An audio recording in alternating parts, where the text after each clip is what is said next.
자, 교과서 몇 페이지냐면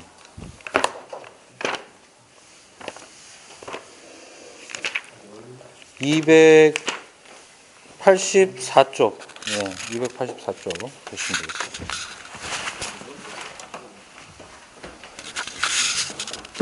빠진 인원이 하도 많아가지고 뭐 많은 양을 나가지는 않겠습니다만은 실제로는 오늘 수업하고 나면 몇 페이지까지 됐냐면 289쪽까지 다 나갈 거예요.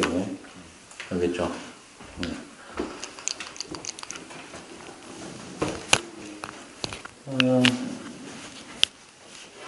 이게 번호가 맞는가 모르겠다. 어쨌든 4단원이고요. 두 번째에 02.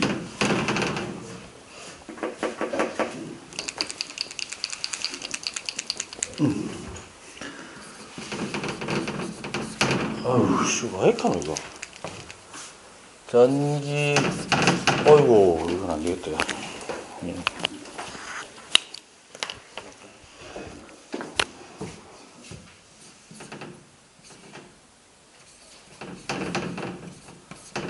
전기 에너지의 수송. 수송이라는 거는 보내준다 이 말이죠. 그럼 어디에서 어디로? 그렇죠. 어디에서? 결론은 발전소에서 어디로? 가정이나 뭐 공장 필요로 하는데 우리는 가정이라고 합시다. 뭐 공장도 비슷하긴 한데. 됐죠? 이때 그럼 발전소에서는 뭐 했다? 생산을 담당했고 가정에서는 이제 소비를 합니다. 뭐 에너지는 결국 내가 원하는 형태로 써버리면 다른 형태의 에너지로 바뀐 것이긴 하지만은 가정에서 이제 소비하는 그러니까 활용하는 전기 에너지는 내가 원하는 가전 제품이 발현하는 형태의 에너지로만 쓸 뿐 이제 더 이상 재생산은 불가능한 겁니다. 재활용 불가능한 거죠. 그러면 또 어떤 의미에서 보면 우리가 썼는 에너지를 다시 발전소에서 쓸 수 있다면은 되게 좋겠죠. 근데 지금은 그냥 전혀 우리가 상관없는 거에서 그냥 발전소에서 만들어가지고 끊임없이 지구의 자원을 소모해가면서 생산을 해왔던 겁니다. 거의 대부분이 이제 복습해보면 발전소에서는 무슨 원리가 있었다? 전자기 유도 원리.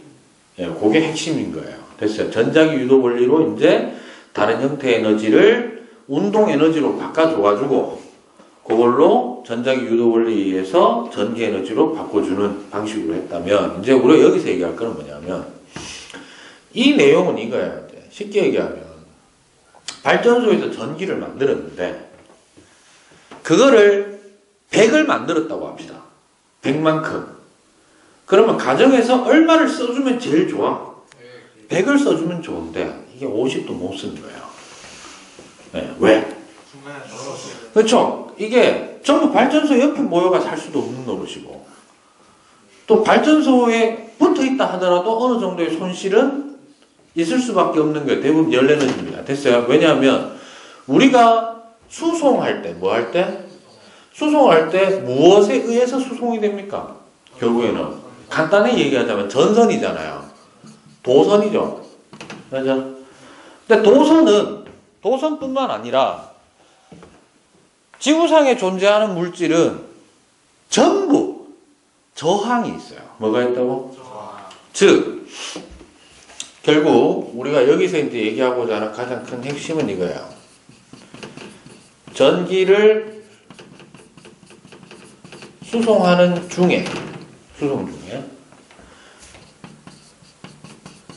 전류의 열작용에 의해 손실되는 에너지를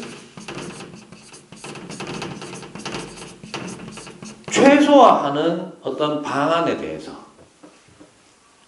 그러니까 방법은 여러 가지를 우리가 나중에 제시할 수 있겠죠. 그죠?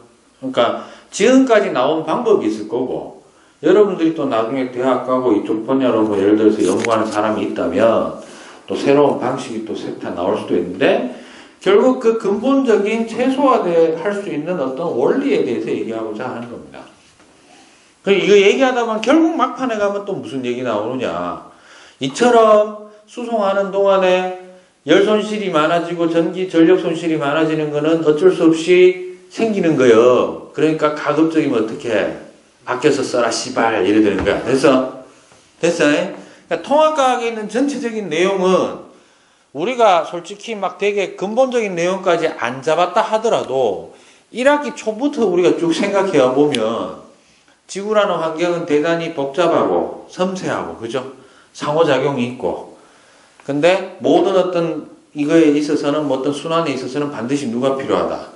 에너지가 필요하다. 에너지 형태는 여러 가지가 있고 지금 되게 짧게 얘기하는 거지만은 1학기 때 했던 내용도 거의 대부분 그런 거예요. 그래서 우주가 만들어지는 과정에서부터 이미 그런 현상들이 반복되어 와가지고 현재의 지구까지 이르렀고 지구 시스템이라는 거 안에서 우리가 인간이 사는데 이게 보니까 인간이 지구 역사 속에서 되게 특이한 어떤 존재죠. 뭐냐면 뭔가 소모도 많이 하고 그죠? 이래 가다가는 어떻게 된다. 몇몇 반은 수행평가하면서 그 동영상을 봤을 겁니다. 그죠? 예. 아작나는 거예요. 예. 그래서 뭐 결론적으로는 되게 통합과학은 앞으로 살아가는 지구에서 살아가는 인류로서 우리가 어떤 자세를 가져야 되는가에 대해서 되게 계시해주는 책과도 같다 이렇게 보시면 되는데 그러면 제대로 뭔가 이렇게 좀 대비하고 살기 위해서는 뭐 좀 알아야 뭐 대비할 거 아니야. 맞아? 물론 대다수의 뭐라 해야 될까 일반인들은 전문가들이 요래 해라 하면은 그렇게 학계욕 하는 놈 있고 그렇게 해야 되는 줄 알면서 안 하고 사는 놈 있고 이렇기 때문에 좀 힘들긴 합니다만은 그래서 우리는 그 기본적인 원리 정도는 좀 알아야 되지 않느냐. 그 가장 중요한 건 이거죠. 손실되는 거는 뭐 때문이다? 전류의 열작용입니다. 여기에서 전류의 열작용이 뭔지는 모르겠지만 저 말에서 우리가 포인트는 하나 찾아낼 수 있어요. 뭘까요? 그러니까 전기 에너지가 손실되는 것은 어떤 형태로 전환되는 거다. 열 에너지로 전환되는 거다. 또 하나. 누구 때문이다? 전류 때문인 거예요, 지금. 전류가 주체예요. 전압이 아니죠. 전압의 열작용. 저항의 열작용이 아니고 누구? 전류의 열작용이죠. 그러니까 전류가 흐르기 때문에 어쩔 수 없이 뭐 열 손실이 전력 손실이 발생한다 이런 얘기인데 물론 그 근본적인 이유는 아까 얘기했듯이 저항 때문입니다. 뭐 때문이라고? 저항 때문인데 그럼 전류의 본질을 조금 알아야 되죠. 전류란 중학교 때 보통 2학년 때 많이 나오죠. 전하의 흐름입니다. 규칙적인 흐름. 그래서 원래는 우리가 사용하고 있는 대부분의 도선의 재료로서 쓰고 있는 놈은 저항이 그나마 좀 어떤 가능한 작은 도체들을 씁니다. 그리고 도체는 이 전자가 자유롭게 좀 움직이는 자유도가 되게 높아요. 됐어요? 그러면 아무리 저항이 작은 놈이라도 원자 핵은 다 가지고 있잖아. 그럼 원자 핵은 결국 전자가 이동하는 데 있어서 뭐 걸림돌이 될 수밖에 없다라는 겁니다. 됐습니까? 그래서 전류가 흐를 때 전하의 흐름이 생길 때 전하의 흐름을 방해하는 게 뭐다?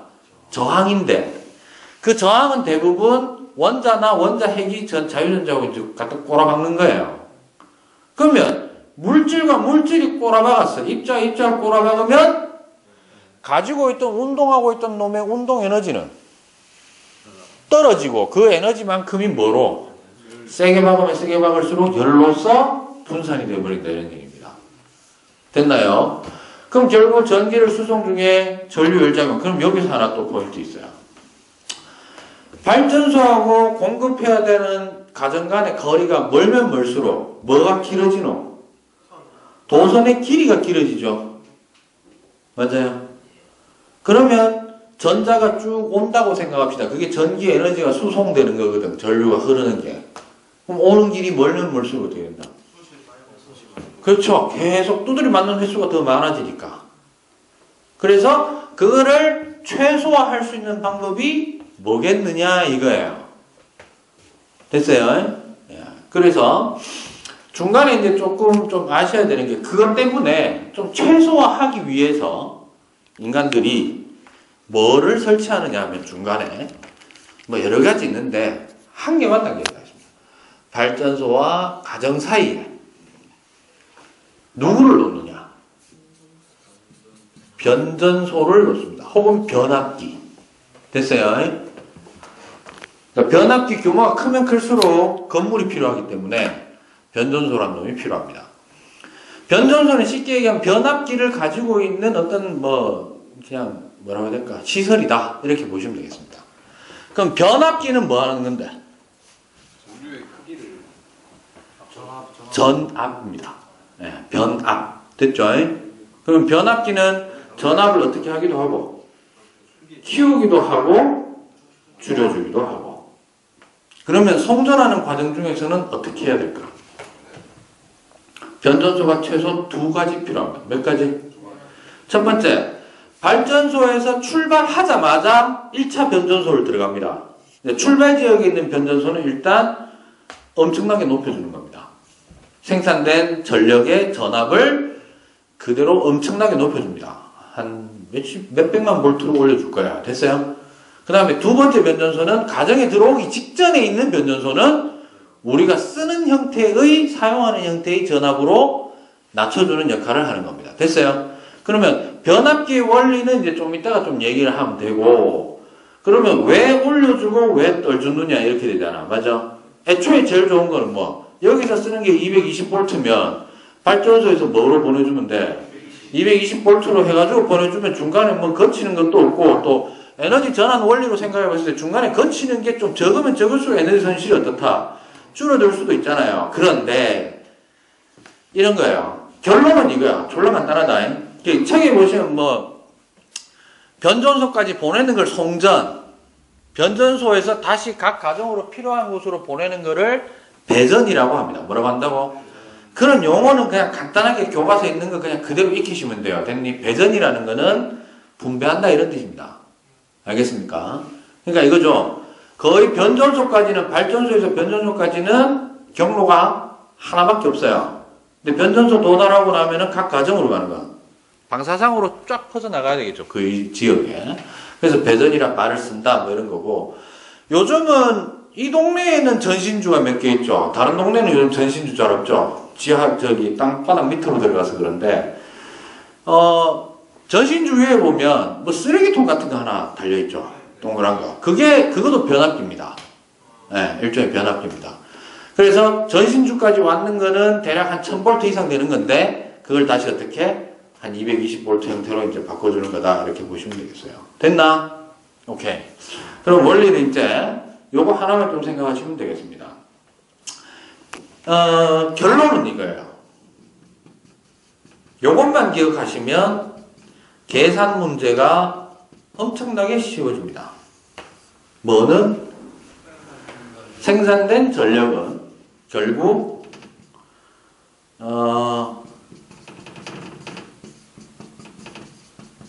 뭐와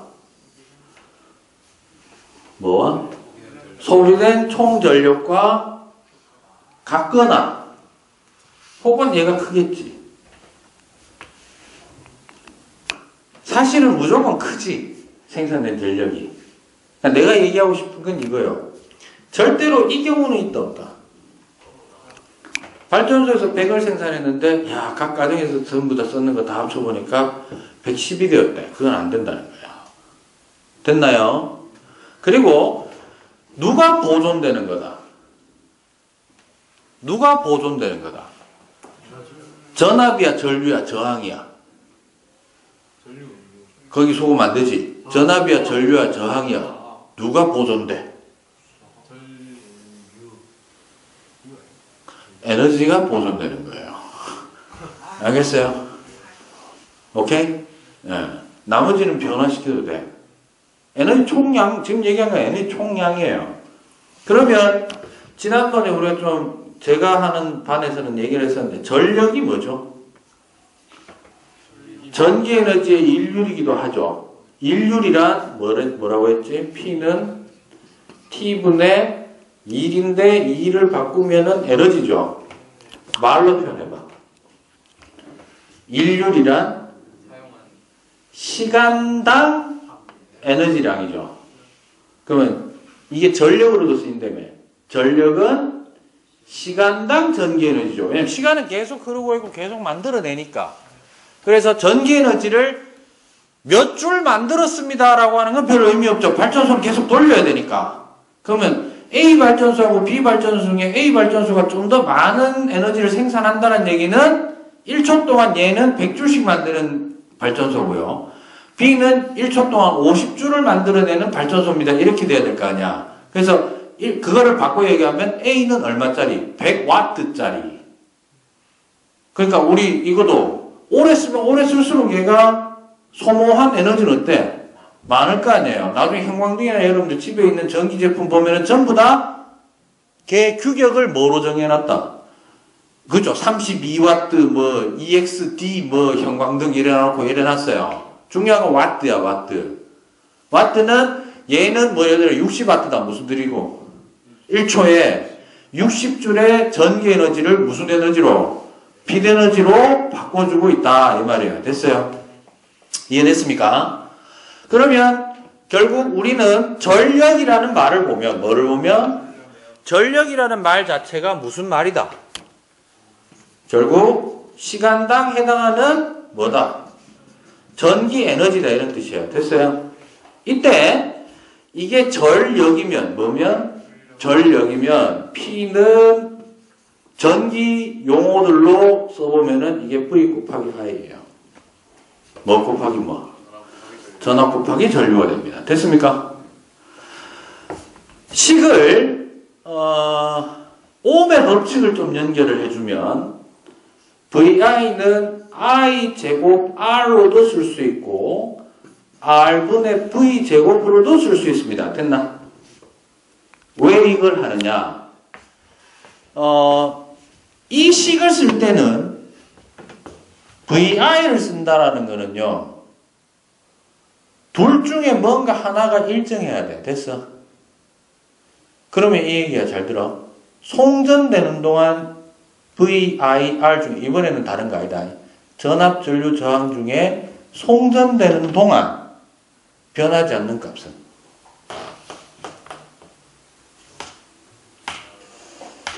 이거는 사실 여러분들이 다 안 배웠기 때문에 예, 저항이 안 변하죠. 왜? 그러니까 전선을 한번 달아놓으면 안 변하잖아. 예, 일단 그죠? 그러면 어느 식을 써야 되는 게 좋을까? 일단 저항이 들어가 있지 않은 얘는 제외해야 되겠지. 요 둘 중에 하나지. 그런데 아까 얘기했죠. 자, 저항은 일정하고요. 누구 때문에 일어나는 현상이라고? 예, 그래서 송전 시에 사용하는 전력식은 이걸로 써요. 됐어? 송전 전력은 I제곱 R을 사용합니다. 됐니? 근데 생산 전력, 뭐라고? 생산 전력은 이걸로 쓰면 됩니다. 됐나? 왜냐하면 생산 전력은 이게 일정하거든. 그래서 가장 기본적인 식을 이용해서 쓰는 게 제일 편해요. 됐니? 다른 거 가지고 해봐야 별 의미도 없고. 됐습니까? 됐어? 그럼 아까 얘기했지. 송전 전압을 어떻게 한다고? 높여주나 낮춰주나? 송전 전압을 엄청나게 높여준다 그랬죠. 나중에 가정에 공급할 때 낮추는 이유는 우리가 다 맞게 전격으로 다 통일시켜놨으니까 거기 맞춰서 해줘야 되는데 그럼 애초에 그렇게 안 보내고 전압을 어마어마하게 높인 이유는 손실되는 에너지를 최소화하려고 그렇게 한 겁니다. 맞아요? 됐어? 오케이? 그럼 잘 들어. 포인트. 생산된 전력은 결국 뭐와 같다고? 소비된 전력으로 유지가 된다고 봤을 때 그러면 양쪽 다 P는 어때? P는 같은 거야. 그런데 이때 얘를 P는 VI라고 하고 얘도 VI라고 합시다. 됐습니까? 근데 하나는 정해졌어. 뭐? 가정에서 쓰는 거는 220인데 내가 쉽게 가기 위해서 200V라고 할게요. 몇 볼트? 200V라고 합시다. 됐습니까? 그러면 여기서는 생산해가지고 이제 높인 것까지 우리가 얘기를 하는 거예요. 됐나? 잠깐 지금 시간이 다 돼가지고 잠깐 쉬었다가 요거 이어서 얘기를 하도록 하겠습니다. 알겠습니까?